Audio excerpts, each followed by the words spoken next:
Planning ہے and development ہے، جس پہ آج بہت کام ہو رہا ہے، UNDP وغیرہ ادارے کر رہے ہیں، یہ کانسیپٹ آپ صلی اللہ علیہ وسلم نے شہری منصوبہ بندی کا 1400 سال پہلے دیا، جسے بہقی نے، امام بہقی نے سنن الکبریٰ کے اندر نقل کیا ہے، ٹھیک ہے، حدیث نمبر 11642، ٹھیک ہے، وہ کیا ہے؟ اذا شککتم فی الطریق فاجعلوا 7 اذرع تختلف فی الحاملتان، کہ جب تم راستے میں توسیع کرو، ٹھیک ہے، طریق میں راستوں کو جب کشادہ کرو تو انہیں 7 گز چوڑا رکھا کرو۔ یہ ٹاؤن پلاننگ کے لیے بہت بڑا انفراسٹرکچر کے لیے درس ہے، چاہے وہ روڈ ہے، لوکل روڈ ہے، چاہے وہ گھروں کے درمیان سٹریٹس ہیں، گلیاں ہیں، ٹھیک ہے، ان کے درمیان شاہراہیں ہیں، سٹریٹس ہیں، ٹھیک ہے، تو ان کا ایک جو میکانزم آپ نے دیا، 7 گز چوڑا رکھو تاکہ 2 لدے ہوئے جانور بآسانی آمنے سامنے گزر سکیں،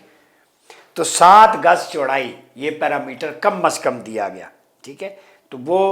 رکھتے ہیں۔ اور یہ ٹاؤن پلاننگ میں بڑا امپورٹنٹ ہے کہ جب آپ راستے تنگ کر دیتے ہیں تو آنے جانے میں سب کو مشکلات ہوں گی، پھر 2 گاڑیاں، 2 لدے ہوئے جانور، اب اس وقت جانور تھے تو آج لدے ہوئے کیوں کہا کہ سامان جانور کی پیٹھ پہ باہر ہوتا ہے، کئی فقہا نے لکھا کہ اس سے مراد آج کے دور کی جدید گاڑیاں تھیں، ان کا سائز تاکہ برابر ہو جائے، تو وزڈم رسول اللہ صلی اللہ علیہ وسلم کا ویژن دیکھیں، اس وقت وہ بات کی، ورنہ وہ کہتے کہ 2 جانور، تو جانور پر جب سامان لا دیں تو وہ باہر آ جاتا ہے، تو جب سامان باہر آ جائے تو ایک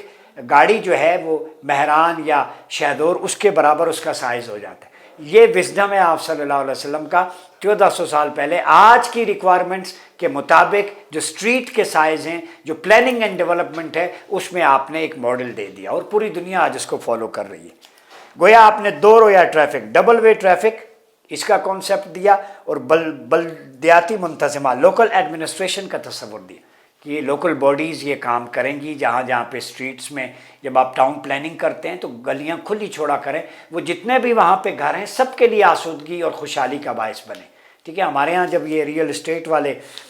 کرتے ہیں تو وہ بہت کم گلیاں چھوڑتے ہیں، گلیاں کھلی چھوڑا کریں۔ پھر چند کاتبوں پر مشتمل ایک دفتر یعنی سیکریٹریٹ قائم کیا گیا، امام طبرانی لکھتے ہیں اس وقت سیکریٹریٹ تھا، جو حساب کتاب تھے علاقے کے، وہ اس میں محصولات، آمدنی اور اخراجات اس میں لکھے جاتے۔ ان کاتبوں کے کچھ فرائض تھے، کچھ لوگ وہی لکھتے، کچھ زکوٰۃ کو اندراج کرتے، جو ٹیکس وصولی، یعنی رقم کس سے وصول ہوئی، کس پر خرچ ہوئی، پورا ایک جو ہے وہ فسکل جو بجٹ ہے اس کے ٹریجری کے ریکارڈ پورا مینٹین ہوتا۔ 1400 سال پہلے جنگوں میں ہاتھ ہونے والے مال غنیمت کے بارے میں ہدایات ہوتی، سارے فوجیوں کو برابر حصہ دیا جاتا اور 5واں حصہ حکومت کو ملتا، حکومت کو وہ اسٹیٹ افیئرس چلانے کے لیے۔ پھر مال غنیمت کے لیے بھی خصوصی کاتب تھے، اسی طرح کم و بیش 10-12 مدوں کے لیے الگ الگ کاتب مقرر کیے گئے تھے۔ ان میں فارن افیئرس کا محکمہ تھا، محکمہ خارجہ اس وقت موجود تھا، جہاں بیرونی حکمرانوں اور سرداروں کے رابطے کے لیے خط و کتابت ہوتی، یعنی ڈپلومیٹک افیئرس کے لیے آپ صلی اللہ علیہ وسلم نے ایک فارن پالیسی ایجنڈا تشکیل دینے کے لیے آفس آف فارن افیئرز قائم کیا ہوا تھا، اور وہاں پہ اس کے ایکسپرٹس لیٹرز لکھتے تھے مختلف ڈپلومیٹس کو، مختلف ملکوں کے سفراء کو، بادشاہوں کو، وہاں سے خط و کتابت ارسال ہوتی تھی۔ تو یہ فارن آفس جو ہے وہ آپ صلی اللہ علیہ وسلم کے دور میں باقاعدہ موجود تھا، جو ڈپلومیٹک افیئرس کو ڈیل کرنے کے لیے، اور اس میں سبجیکٹ اسپیشلسٹ وہاں پہ بیٹھے ہوتے۔ پھر تنظیمی ڈھانچے کی درجہ بندی اور محکمہ جات کی تقسیم کا جو انتظام و انصرام تھا وہ مثالی تھا، آئیڈیل تھا، جس میں اقتدار و اختیار کا سرچشمہ نبی اکرم صلی اللہ علیہ وسلم خود تھے، ہیڈ آف اسٹیٹ کے طور پہ۔ سربراہ حکومت کی حیثیت سے آپ نے اپنے کچھ اختیارات یعنی پاورز مرکز، صوبے اور مقامی حکام کو بھی منتقل کر رکھے تھے، ڈیلیگیٹ کر رکھے۔ اب یہاں ایک امپورٹنٹ نقطہ دے رہا ہوں آپ کو، آپ صلی اللہ علیہ وسلم نبی اور رسول بھی تھے، ہیڈ آف اسٹیٹ بھی تھے، ٹھیک ہے، مرکزی حیثیت، اختیارات کا چشمہ آپ کے پاس تھا، لیکن اس کے باوجود آپ صلی اللہ علیہ وسلم نے بھی سربراہ حکومت کی حیثیت سے، جب آپ ہیڈ آف اسٹیٹ تھے، گورنمنٹ افیئرس دیکھ رہے تھے، تو آپ نے کچھ اتھارٹیز کو ڈیلیگیٹ کر رکھا تھا، یہ ڈیولوشن پلان ہے۔ تو جب رسول اکرم صلی اللہ علیہ وسلم انسانیت کی فلاح کے لیے ڈیولوشن پلان اڈاپٹ کرتے ہیں، اختیارات نچلی سطح تک منتقل کرتے ہیں، ڈیلیگیٹ کرتے ہیں، تو آج کے سٹیٹس کو شرم آنی چاہیے کہ وہ اختیارات نیچے کیوں منتقل نہیں کرتا۔ آپ صلی اللہ علیہ وسلم اختیارات اپنے پاس ہی رکھتے تو کوئی مسئلہ نہیں تھا، لیکن سربراہ حکومت کی حیثیت سے آپ نے نیچے ڈیلیگیٹ کیا پاورز کو۔ یہ سنت مصطفیٰ ہے، اختیارات کو صوبائی، مرکزی اور مقامی سطح تک منتقل کرنا یہ آپ صلی اللہ علیہ وسلم کی سیرت کا نمونہ ہے، آپ نے کر کے دکھایا، سنت ہے، اور آج اس سے انحراف ہو رہا ہے، اقتدار پہ سانپ بن کے بیٹھے ہیں اختیارات پہ کہ میری پاس چلی جائیں گی۔ تو پاور میں جو پارٹیسپیٹری کلچر ہے وہ آپ صلی اللہ علیہ وسلم نے انٹروڈیوس کروایا۔ تینوں سطح کے حکام کا تقرر، اپوائنٹمنٹ، تبدیلی اور معزولی کا کلی اختیار آئین کے مطابق آپ کے پاس تھا، آپ صلی اللہ علیہ وسلم کے پاس تھا۔ یہ تین چیزیں بڑی امپورٹنٹ ہیں۔ یہ میثاق مدینہ کا آرٹیکل 28 بھی اس کو ایلیبوریٹ کرتا ہے۔ مرکزی انتظامیہ میں مختلف نوعیت کے عہدیداران تھے، جبکہ صوبائی میں ولات یعنی گورنر اور ان کے ماتحت حکام اور عمال شامل تھے۔ ولی گورنر کو کہتے تھے اس وقت، اور ان کے ماتحت حکام اور عمال ہوتے تھے۔ مقامی سطح پر ریاستی ڈھانچہ، شیوخ جو رسپیکٹیبل سٹیزنز ہیں وہ قبائل، ٹرائبز، مقامی منتظمہ، نقبان شہر مدینہ جو نقیب تھے، اور عدلیہ اور عمومی افسران پر مشتمل ہوتا تھا۔ اب آتے ہیں جوڈیشل سسٹم آپ صلی اللہ علیہ وسلم کا، ٹھیک ہے۔ ابتداءً عدلیہ کے عہدوں کو انتظامیہ کا ہی جز سمجھا جاتا تھا، چونکہ اکثر علماء و بیشتر حاکم علاقہ عدلیہ کا افسر اعلیٰ ہوتا تھا، لیکن اس حیثیت سے آپ صلی اللہ علیہ وسلم کی ریاست اسلامی کے قاضی القضاء یا چیف جسٹس بھی تھے۔ پہلے قاضی القضات اور چیف جسٹس اسلامک اسٹیٹ کے وہ آپ صلی اللہ علیہ وسلم تھے، ٹھیک ہے۔ اس حیثیت سے اس مرکز میں حضرت عمر، عقبہ، سیدنا علی، معاذ بن جبل، عبداللہ بن مسعود، ابی بن کعب، زید بن ثابت، ابو موسیٰ اشعری، موقل بن یسار کے اسماء گرامی قادیان و مفتیان شہر میں ہوتے تھے۔ یہ اول و ذکر یہ جتنے بھی جو نام لیے میں نے، یہ نفوس قدسیہ، یہ قاضی بھی، ججز بھی تھے اور مفتی بھی تھے، جو فتویٰ ہوتا تھا کسی بھی کام پہ، لافل لافل پہ، یہ دیا کرتے تھے، اور ان کو آپ صلی اللہ علیہ وسلم نے اتھارٹیز الائن کی ہوئی تھی۔ تو اصل chief justice, head of state آپ تھے، چیف جسٹس بھی، لیکن آپ نے نیچے ڈیولوشن پلان ایڈمنسٹریشن میں بھی دیا، جوڈیشری میں بھی دیا، جیسے جوڈیشل بینچز۔ تو آپ صلی اللہ علیہ وسلم کا جوڈیشل بینچ وہ حضرت علی، سیدنا عمر، معاذ بن جبل، عبداللہ بن یسار، ابی بن کعب، زید بن ثابت اور موسیٰ اشعری رضی اللہ تعالیٰ عنہم، ان کی صورت میں تھا۔ یہ جوڈیشل بینچ ہے اسلامک جوڈیشری کا، جو ان نفوس قدسیہ پہ تھا۔ تو جوڈیشل بینچ اختیار کرنا، اس کو تشکیل دینا، ڈیولوشن پلان، نیچے تک فیصلے ٹھیک طرح سے ہوں، یہ آپ صلی اللہ علیہ وسلم کی سنت ہے۔ پھر صوبائی گورنر، خاص کر معاذ بن جبل خزرجی کے بارے میں آپ بڑی صراحت کے ساتھ ملتا ہے کہ ان کو قاضی کے اختیارات بھی حاصل تھے، ٹھیک ہے۔ یہ صوبائی گورنر تھے، معاذ بن جبل خزرجی، یمن کے گورنر تھے۔ ان کے پاس ایکسٹرا ایک اتھارٹی تھی کہ قاضی کے اختیارات بھی تھے۔ مقامی طور پر اختیارات مقامی منتظمین کو بھی عطا کیے گئے تھے، چونکہ معاذ بن جبل کی کیپیسٹی تھی، وہ اس سبجیکٹ کو ہینڈل کرتے تھے، تو ایکسٹرا۔ تو ان کے دوسرے اختیارات کی مانند عدلیہ کے اختیارات بھی انہی کے علاقوں تک محدود تھے، انہی لوگوں کو وہیں سے سیٹل کیا گیا، اور کسی علاقہ کے قاضی کے فیصلے پر اثر انداز نہیں ہو سکتے تھے۔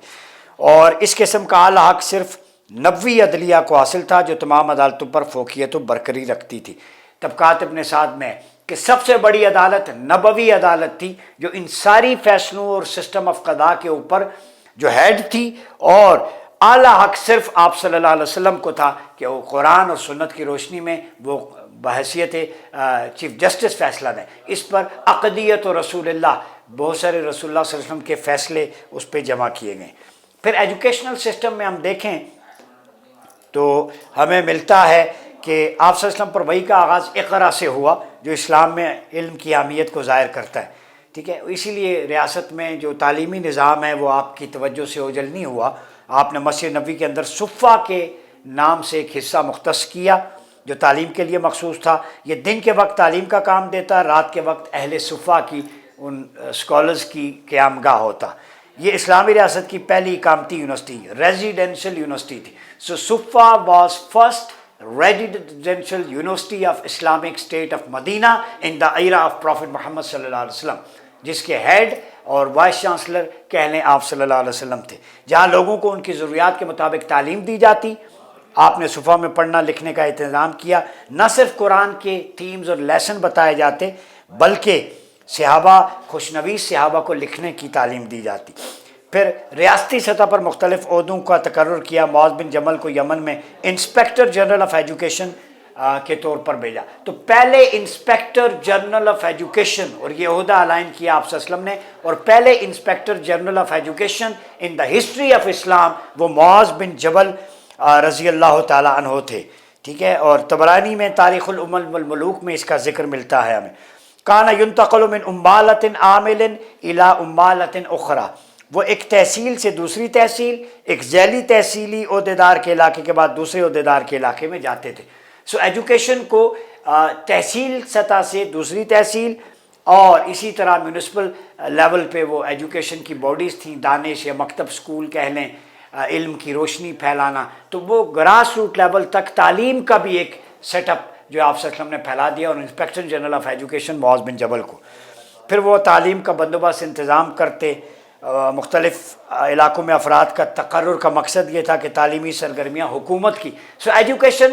سینٹرلائز تھی، حکومت کی پالیسی ہوتی تھی، اور اگر وہ خرابی نظر آئے تو اس کی اصلاح اور سد باب بھی۔ اب یہاں بتاؤں، اس لیے حکومت کی ذمہ داری تھی کہ ہیڈ آف اسٹیٹ آپ تھے، تاکہ تعلیم میں کوئی غیر اسلامی بات نہ ہو، Islamic culture, Islamic civilization, ethics اور موریلٹی کی ایجوکیشن ہو، وہی پروموٹ ہو۔ تو ایجوکیشن کو گورنمنٹ پہ یا اسٹیٹ لیول پہ سینٹرلائز کرنے کا مقصد یہ ہوتا ہے کہ اسلامک آئیڈیالوجی اور کلچر اور سویلائزیشن پہ کوئی کمپرومائز نہ ہو، کوئی چیز سلیبس میں نہ جائے، جو آج ہو رہا ہے۔ تو حکومت کو بھی سینٹرلائزڈ ایجوکیشن پالیسی کے تحت اسلامک کلچر کے پروموشن کے لیے انیشیٹوز لینے چاہیے۔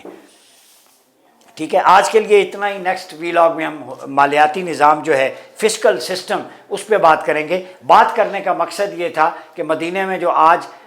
لیٹسٹ ڈیموکریسی میں 3 ستون ہیں، تو وہ جو عدلیہ ہے، مقننہ، انتظامیہ، اس وقت وہ احباب حل العقد، اولی الامر اور قضاء کے نام سے یہ 3 ڈیزگنیشن تھے، انہی کو کاپی کیا گیا۔ تو آپ صلی اللہ علیہ وسلم نے مدینہ کے اندر جو ڈیولوشن پلان کے تحت جو اسٹرکچر دیا، وہ ہمارے لیے، پاکستان کے لیے، مدینہ ثانی کے لیے رول ماڈل ہے۔ تو آج پاکستان کو مدینہ ثانی کو جسے کہتے ہیں، چونکہ نسبتیں ہیں ہجرت مدینہ کی، آئیڈیالوجی کی، قرآن صاحب قرآن کی، تو مدینہ طیبہ سے مدینہ ثانی تک اگر ہم نے پہنچنا ہے تو یہ ساری چیزیں جو کتابوں کے اندر موجود ہیں، انہیں خدارہ